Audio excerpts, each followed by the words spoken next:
یا زینب یا زینب یا زینب یا زینب.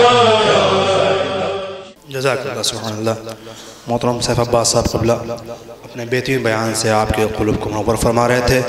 حضرات وقت میں بالکل گنجائش نہیں ہے، غالباً 5:45 پہ اذان مغرب کی ہوتی ہے، اور اب میں بغیر کسی تمہید کے اور بغیر کسی کچھ کہے ہوئے بہت ہی ادب و احترام کے ساتھ صدر سیمینار حجت الاسلام والمسلمین ایت اللہ شمر ملت صاحب قبلہ سے معدبانہ ملتمس ہوں کہ سرکار دعائیہ کلمات سے اور اپنے پر نور بیان سے ہمارے قلب کو منور فرمائیں.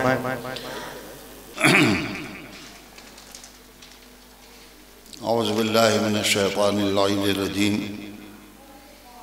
بسم اللہ الرحمن الرحیم. الحمد والصلاة والسلام واللعن للأہل ولکل اہل.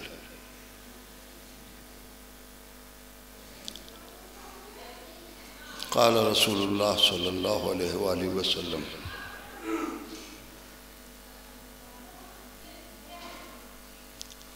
ذریۃ الانبیاء من صلبہم وذریتی من صلب علی.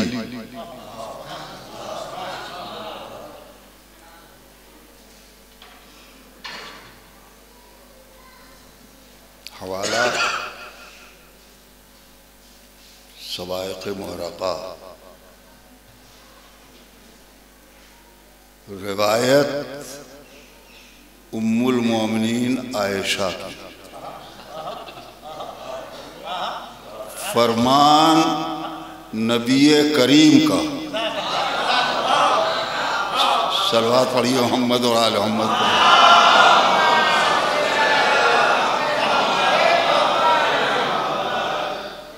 ارشاد ہمارے نبی کا ہے، اور اگرچہ یہ بات کہی گئی ہے کہ فضیلت وہ ہے، بس اس کے آگے آیت. جب گھر کی فرد اور مسلمانوں میں اتنی معتبر ہے ذات، اس نے نبی کا یہ قول نقل کیا ہے تو قابل شک اور شبہ کی کوئی گنجائش نہیں. کیا کہا ہے ابھی تو آپ تک بات پہنچی نہیں. یہ تو عربی میں نے پیغمبر کا فرمان نقل کیا ہے جس کی طرف یہ علماء متوجہ ہوئے ہیں، لیکن ہمارے بچے بھی تو سمجھ لیں کہ ہمارے نبی کا فرمان کیا ہے اور اس سے عظمت کا اندازہ ہوگا. پیغمبر نے فرمایا کہ ہر نبی کی ذریت ان کی صلب سے ہے. ہر ایک کی نسل اس نبی کی صلب سے ہے. میری ذریت صلب علی سے ہے. اب آپ اندازہ لگائیں، اگرچہ اس روایت کا تتمہ جو ہے وہ بھی بہت قیمتی ہے، لیکن اس بزم کی مناسبت سے میں نے یہ حدیث پیغمبر نقل کی ہے ذریت کے اعتبار سے، نسل کے اعتبار سے. ورنہ آخری فقرہ یہ اس کے بعد پیغمبر کا ہے جس کو ام المومنین نے بیان کیا ہے کہ میری ذریت علی کے صلب سے ہے. ذکر علی عبادہ. لوگ ڈھونڈتے ہیں کہ یہ فقرہ کہاں ہے. شہرت ہے لیکن سکون کے لیے سوالات ابھرتے ہیں. تو ام المومنین سے پوچھ لیے سوائق محرقہ پڑھ لیجئے، پیغمبر کی زبان سے سن لیجئے کہ ذکر و علی عبادت، علی کا ذکر عبادت ہے۔ بہرحال یہ آج کے موضوع سے متعلق نہیں ہے، لیکن اتنا تو واضح ہو گیا تمہید کے اعتبار سے کہ پیغمبر نے سارے انبیاء کی نسل کو ان کی صلب سے منسوب کیا ہے اور اپنی نسل کو علی کے صلب سے منسوب کیا ہے، اور اس کی بنیاد پر اب جناب امام حسن، امام حسین کے سلسلے میں کسی گفتگو کی ضرورت ہی نہیں رہی، اس لیے کہ وہ خود معصوم ہیں۔ اگر گفتگو آگے بڑھے گی ذریت کے بنیاد پہ تو بات جائے گی جناب زینب ثانیہ زہرا تک، اور بات جائے گی نبی کے فرمان کی ثانیہ حیدر جناب عباس تک۔ صلوات پڑھیے محمد اور آل محمد پر۔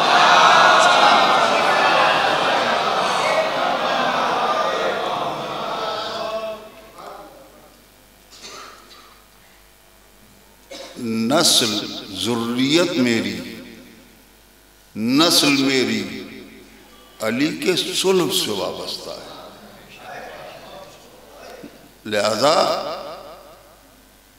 اگر سلسلہ آگے بڑھے گا تو علی اور فاطمہ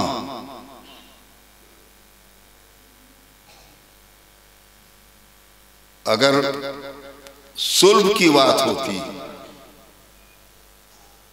تو سلسلہ صرف اور صرف جناب سیدہ تک رہتا۔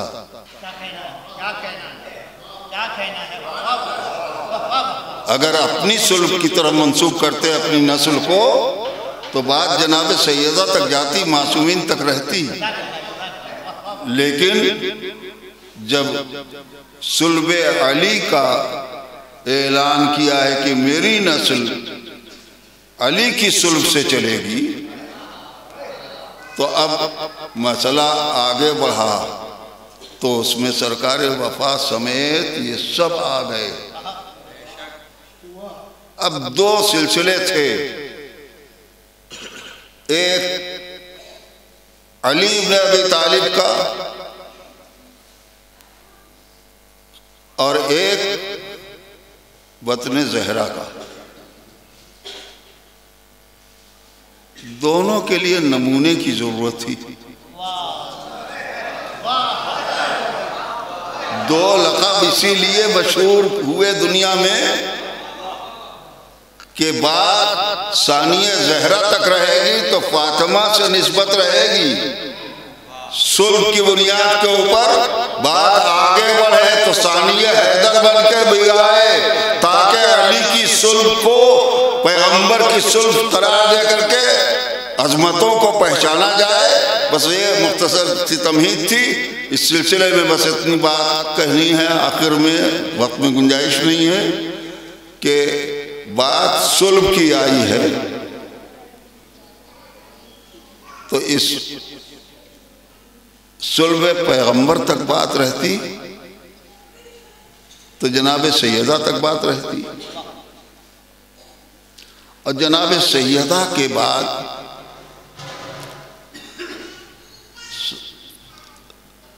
ثانیہ زہرا یا نائبۃ الزہرا یا القاب اور جتنے بھی ہیں،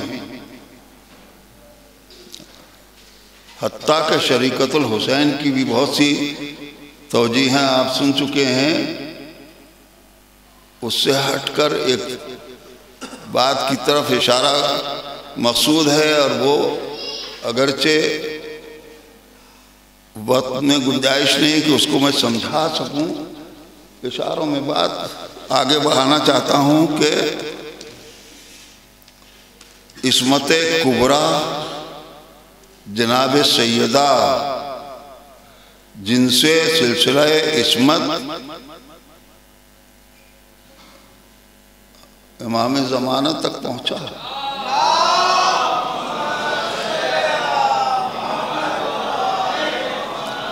لیکن وہی کسائی کی منزل میں جہاں پنجتن ہے ابھی موجود، وہ تو امام زمانہ تک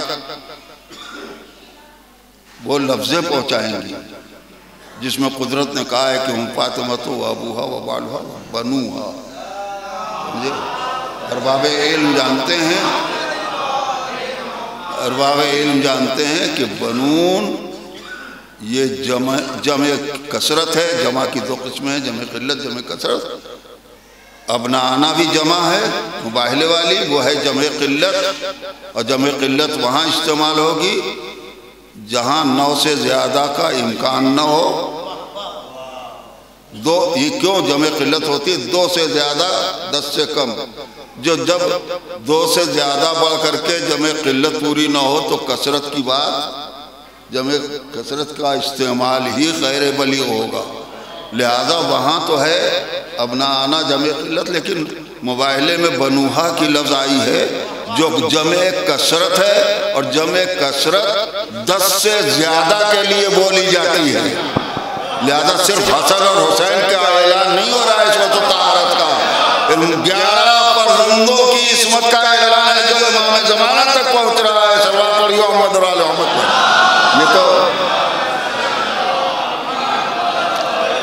یہ تو بات میں نے اس تمہید میں کہی ہے کہ عصمت کبریٰ مرکز عصمت جناب سیدہ ہے نا، اسی آغوش کے پلے ہوئے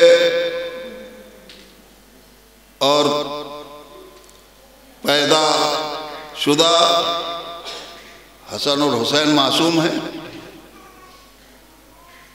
لیکن اسی آغوش اور اسی صلب سے ثانیہ زہرا اور جناب ام کلثوم، یہ بیٹیاں معصومہ کیوں نہیں ہیں؟ بس یہ آخری بات فضیلت آپ لوگوں کے معرفت کے لیے مجھے بات پہنچانی ہے شریکت الحسین تک. کہ ہم سمجھتے ہیں کہ یہ کربلا کی شرکت بنیاد ہے شریکت الحسین کی، محدود نہیں ہے سلسلہ. اگر غور کیا جائے تو یقیناً یہ ساری شرکتیں وابستہ ہیں، لیکن بات کی ہے اگر آغاز ڈھونڈنا ہے تو یوں ڈھونڈیں کہ پہلے سمجھیں کہ یہ معصومہ کیوں نہیں ہے.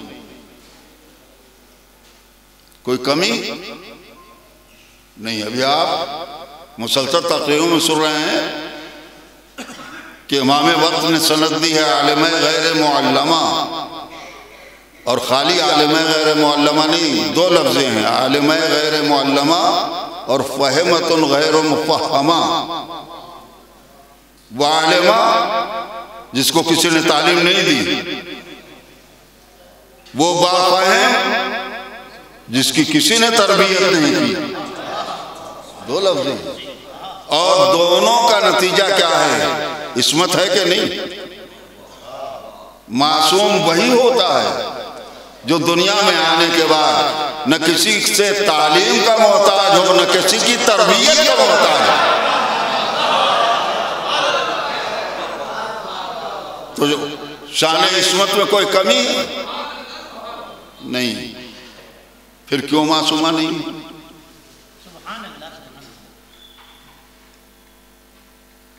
علماء نے اس کی وجہ جو لکھی ہے وہ بھی بہت ہی مستحکم ہے، اور جواب یہ دیا گیا ہے کہ اگر ماں کی طرح معصومہ ہوتی تو بے شوہر کی رہتی. کیوں؟ اس لیے کہ معصومہ کا رشتہ غیر معصوم سے نہیں ہو سکتا. لولا علی لما کان لفاطمہ کفوا، اگر علی نہ ہوتا تو فاطمہ کا کوئی کفوا نہ ہوتا. تو معصومہ کا رشتہ غیر معصوم سے نہیں ہو سکتا ہے. بے شوہر کی رہتی نہیں، وہ جو نقص ہے زندگی کا، یہ بات تو ٹھیک ہے، صحیح ہے، لیکن اس کے ساتھ ساتھ اب میں کہوں گا کہ عصمت الہی تحفہ ہے، اور کیا یہ ممکن ہے کہ کوئی اہل ہو، کسی چیز کا حقدار ہو اور عادل خدا اسے نہ دے؟ درود پڑھیے محمد اور آل محمد۔ بہت ہی سوچنے کی بات ہے، الہی تحفہ ہے نا، پالنے والے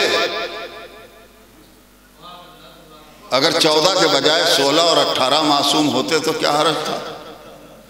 جیسے فاطمہ کے لیے علی کے جیسا کفو پیدا کیا، ویسے ہی ان کو بھی معصومہ بنا کر کے ان کے لیے بھی کفو پیدا کر دے۔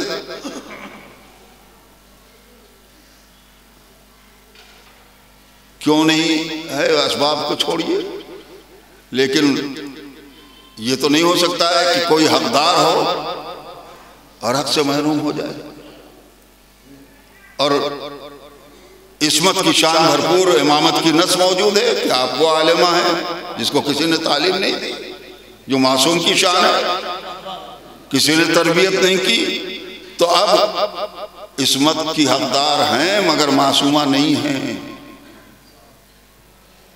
تو میری سمجھ میں تو صرف ایک بات آتی ہے جس سے میرا ضمیر مطمئن ہوا ہے، جسے میں اکثر بیان کرتا رہتا ہوں،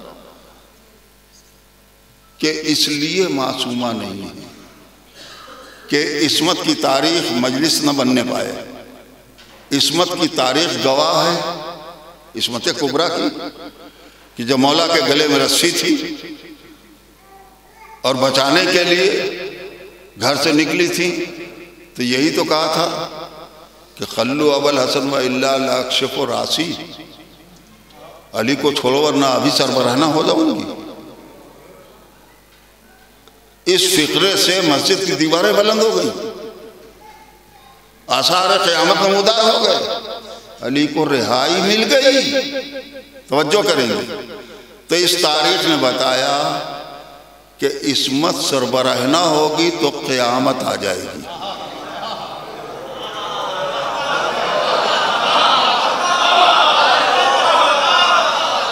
ایک صلوات پڑھیے محمد اور آل محمد۔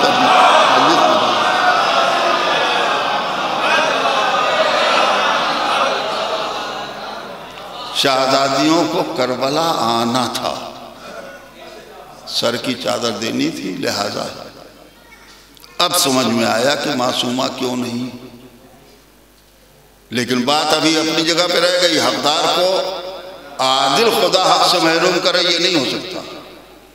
تو اب میرا یقین یہ ہے کہ روز الست جب انبیاء سے، اولیاء سے، ان کی روحوں سے عہد لیا قدرت نے اپنے دین کی خدمت کا ہر ایک سے،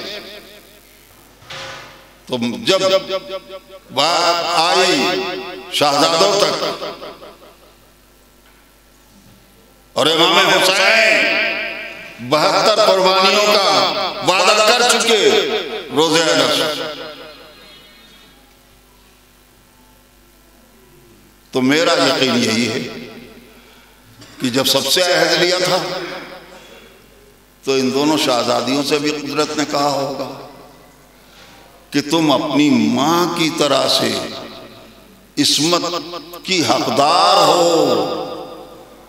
عادل خدا محروم نہیں کرے گا، تم اپنی ماں کی طرح سے معصومہ بننے کی حقدار ہو۔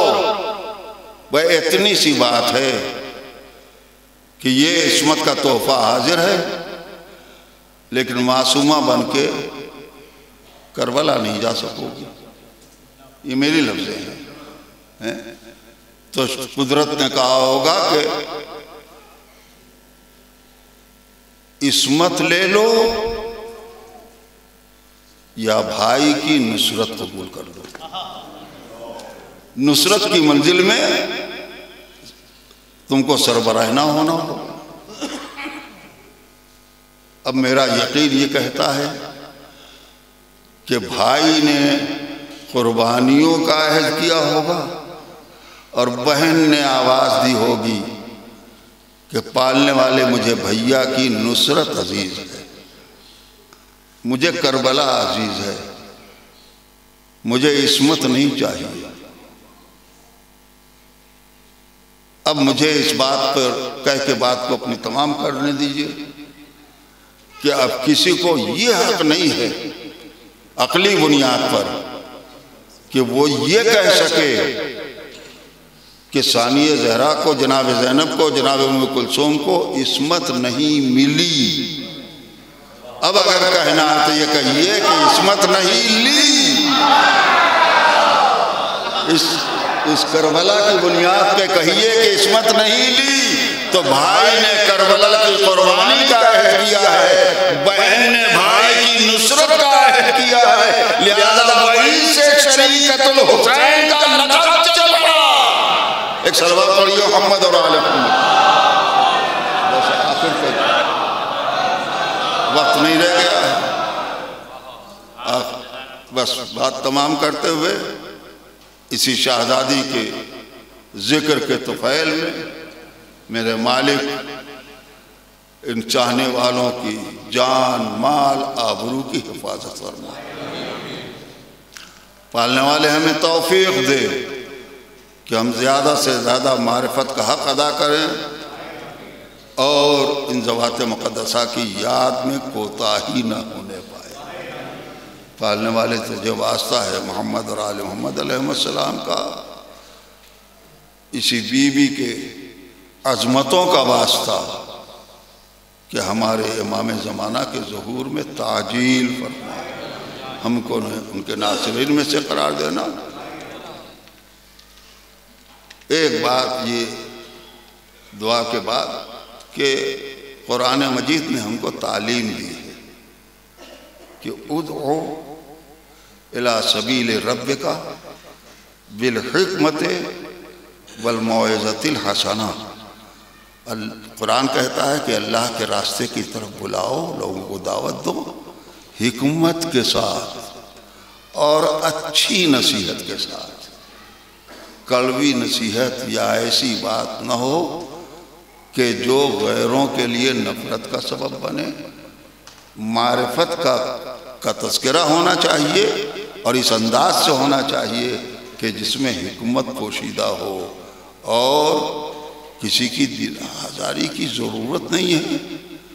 اہل بیت کی عظمتیں اگر اجاگر ہوں گی، بیان ہوں گی، تو خود بخود اس کی ضد سے نفرت دلوں میں ابھر آئے گی۔ والحمدللہ رب العالمین۔ شکر گزار ہیں صدر محترم کے اور تمام مومنین جبل پور کے، اپنے تمام علماء کرام کے۔ وقت نماز ہو گیا ہے، نماز ہوگی اور نماز کے بعد نظر جناب زینب کبریٰ سلام اللہ علیہ کا اختتام انتظام کیا گیا ہے، اور ٹھیک 8 بجے انشاءاللہ جشن کا آغاز ہو جائے گا۔